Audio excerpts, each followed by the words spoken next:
Alright guys, so let's plug in the charging cable and see what happens to this earbud. And I have with me here is actually a USB-C cable. Let's plug in at the back.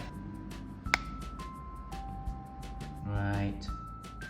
So you can see here the four LED light on the front of the case. 2 of it is actually lit up, the third one is actually blinking, so this probably means that the third quarter of the battery is actually currently charging, so it's only 50% left in the case. And you can also see at the earbuds here, both are actually the LED light are on red color.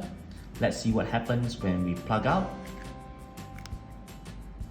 Okay, and you can see that the light is no longer blinking, 3 lights showing, 1 light off. Let's plug it in again.